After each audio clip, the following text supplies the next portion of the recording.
ईशमीशान निर्वाणरूपम् विभुं व्यापकं ब्रह्मवेदस्वरूपम्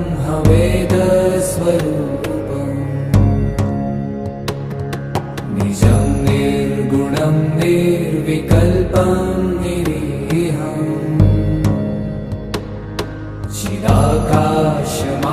चिदाकाशमाकाशवासं भजेऽहम्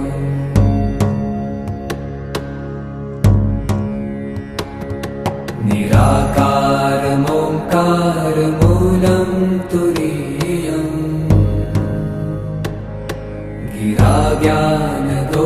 गिराज्ञानगोतीतमीशं गिरीशम् करालं महाकालकालं कृपालुम् गुणागार संसारपारं नतोऽहम्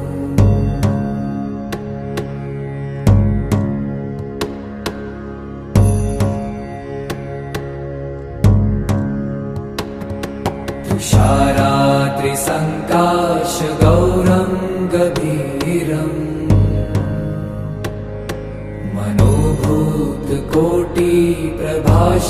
मनोभूतकोटिप्रभाश्रीशरीरम्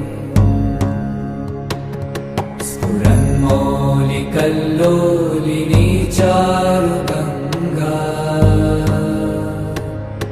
लसद्भालबालेन्दुकण्ठे भुजङ्गा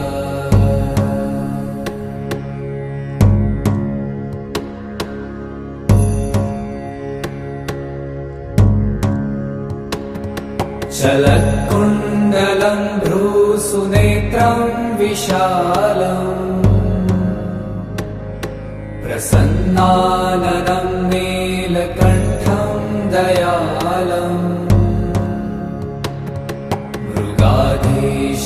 मृगाधीशचर्माम्बरं मुण्डमालम् प्रियं शङ्करं सर्वनाथं भजामि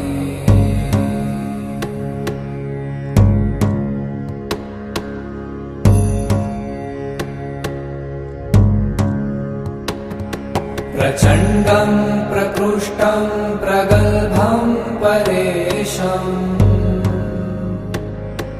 अखण्डम् अजं भानुकोटिप्रकाशम्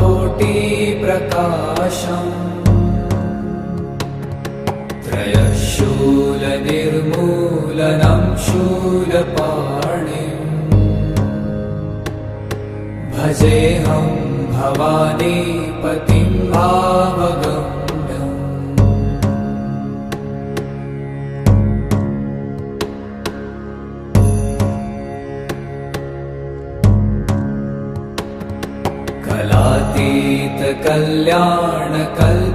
कलातीतकल्याणकल्पान्तकारी सदा सज्जनानन्ददाता पुरारी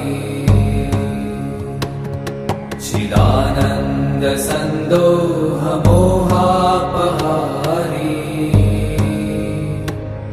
प्रसीद प्रसीद प्रभो मन्मथारी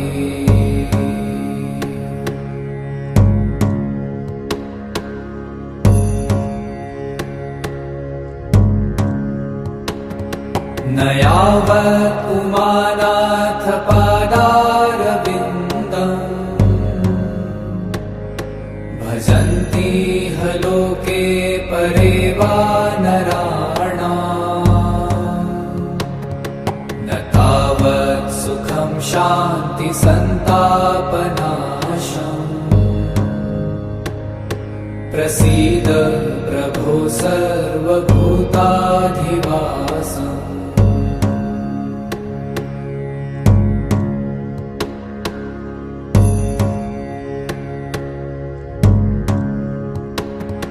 न जानामि योगं जपं नैव पूजा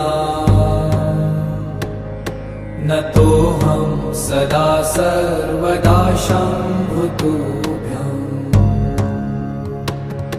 जराजन्म दुःखौ गतातप्यमानम् प्रभो पाहि आपन्